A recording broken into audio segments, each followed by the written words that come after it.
दोस्तों, अगर क्या हो जब आप कोई ज़मीन खरीदते हैं और बाद में पता चलता है कि इस ज़मीन के ऊपर जो है कोर्ट केस चल रहा है पहले से, या फिर ये पता चले कि भाई जो ज़मीन आपने ख़रीदा है वो ज़मीन पहले से किसी और को बेचा गया है, कोई और आगे उस पे दावा कर रहा है।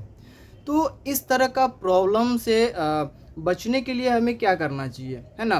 तो हम कैसे पता लगाएंगे कि जो ज़मीन हम खरीदने जा रहे हैं उस ज़मीन पे कोई कोर्ट केस तो नहीं हो रखा है, या फिर वो ज़मीन पहले से किसी और को तो नहीं बेचा गया है। इसके ऊपर हमें काफ़ी सारे कमेंट्स आ रहे थे कई दिनों से, तो मैंने सोचा कि चलो स्पेशली जो है हम इसके ऊपर वीडियो बना देते हैं। हालांकि बना हुआ है लेकिन वो किसी और स्टेट का था।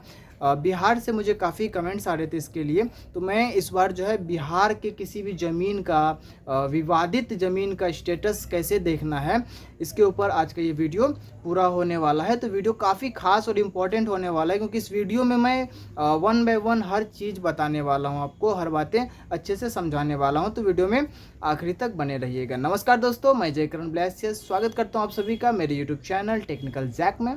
आगे बढ़ने से पहले आप सभी से गुजारिश करना चाहूँगा कि अगर अभी तक आपने हमारे इस चैनल को सब्सक्राइब नहीं किया है, चैनल को सब्सक्राइब कर दे, बेल आइकन प्रेस करके ऑल नोटिफिकेशन ऑन कर दे, ताकि आपको हमारे इस चैनल पे आने वाले सभी वीडियोस का नोटिफिकेशन सबसे पहले मिले। तो चलिए आगे बढ़ते हैं लैपटॉप की स्क्रीन पे और समझते हैं पूरा प्रोसेस विस्तार से।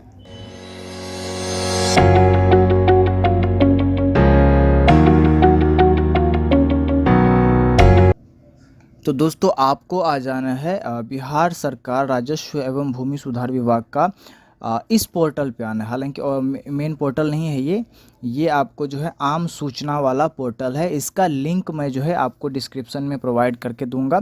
आप सीधा लिंक पे क्लिक करके जो है इस ऑप्शन पे आ सकते हैं। ठीक है, चलिए, तो यहाँ पे आप देख सकते हैं सबसे पहले हमें ज़िला सेलेक्ट करना होगा। तो आप जिस भी ज़िला से बिलोंग करते हैं, जिस भी ज़िला का आपको देखना है, जहाँ भी आप ज़मीन खरीदने जा रहे हैं, आप वो ज़िला सेलेक्ट करेंगे। ठीक है, मैं फॉर एग्जांपल एक ज़िला ले लेता हूँ, उसके बाद यहाँ अंचल ले लेते हैं, फिर यहाँ पे मौजा ले लेते हैं, उसके बाद यहाँ पे सुरक्षा कोड हमको डालना पड़ेगा। तो ये हम सुरक्षा कोड डाल रहे हैं, उसके बाद सर्च पे क्लिक करते हैं। देखिए, तो यहाँ पे और क्या लिख के आ रहा है, डेटा उपलब्ध नहीं है। दैट मीन्स कि इस जो डिटेल हमने दिया है यहाँ पे किसी भी ज़मीन का जो है कोई भी किसी भी तरह का याचिका दर्ज नहीं किया गया। हम रीसेट करते हैं यहाँ पे और कोई और सेलेक्ट कर लेते हैं। जैसा कि मैं ये दूसरा ज़िला सेलेक्ट करता हूँ और यहाँ पे सुरक्षा कोड डाल देता हूँ और सर्च पे क्लिक करता हूँ। तो यहाँ भी इस ज़िला में भी कोई किसी तरह का जो है याचिका दर्ज नहीं है ज़मीन के ऊपर। चलिए, कोई नहीं, हम कुछ और ले लेते हैं।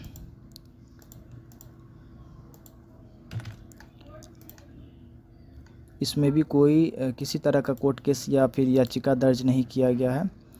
ठीक है, तो हम कुछ और लेते हैं यहाँ पे।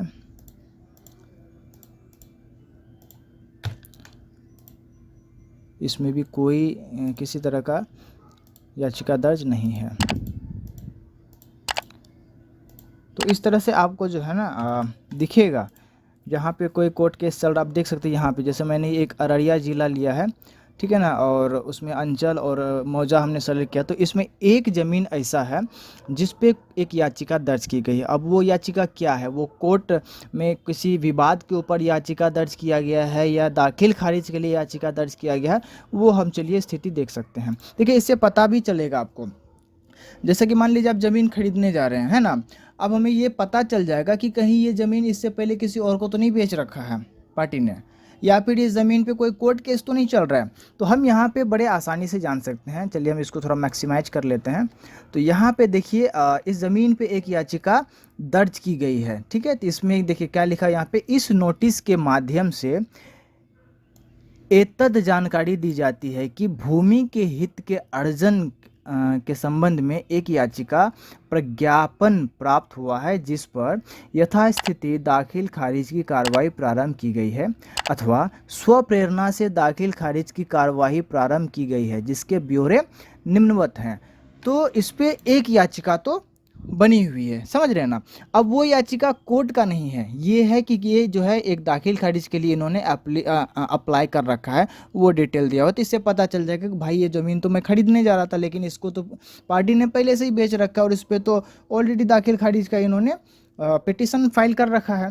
आप देख सकते हैं यहाँ पे जो है याचिका संख्या दिया हुआ है, याचिका प्राप्ति की तिथि है, किस डेट को उन्होंने याचिका दिया है, कितने बजे उन्होंने याचिका दर्ज किया है, ठीक है ना। और याचिका के लिए किन्होंने जो है वो दिया हुआ, याचिकाकर्ता कौन है, ठीक है ना, किन्होंने एप्लीकेशन दिया इसके लिए।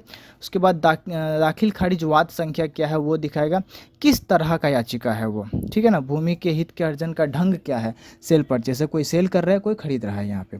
उसके बाद आप देख सकते हैं यहाँ पे ज़मीन का ब्यौरा भी दे रहा है। आप ये भी देख सकते हैं कि जो ज़मीन आपको दिखाया जा रहा है वो ज़मीन का जो आपको एरिया क्षेत्रफल बताया जा रहा है वो उतना है या नहीं है।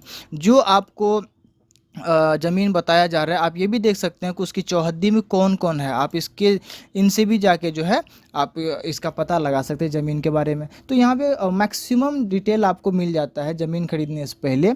जो भी आपको ज़रूरत की जानकारियाँ हो वो यहाँ से आपको प्राप्त हो सकता है। और ये जो ज़मीन है रजिस्टर्ड डीड है, ये फ्री होल्ड प्रॉपर्टी है, आप इसको देख सकते हैं प्रॉपरली, ठीक है। तो इस तरह से जो है आप देख पाएंगे कि इस ज़मीन पे जो भी ज़मीन आप खरीद रहे हैं उस पर कोई कोर्ट केस तो नहीं है ना, कोर्ट केस का याचिका तो दर्ज नहीं है, या फिर पहले से दाखिल खारिज का याचिका तो नहीं लगा रखा, पिटीशन तो नहीं फाइल कर रखा किसी ने। इस तरह से जो है आपको पता चल जाएगा। तो बहुत ही आसान है मेरे हिसाब से बिहार का जो है ये ज़मीन का डिटेल निकालना, किसी भी ज़मीन का बहुत ही ईजी है। तो इस तरह से आप अपना पता कर सकते हैं कि ज़मीन के ऊपर कोई वाद विवाद या फिर कोई याचिका दर्ज तो नहीं है।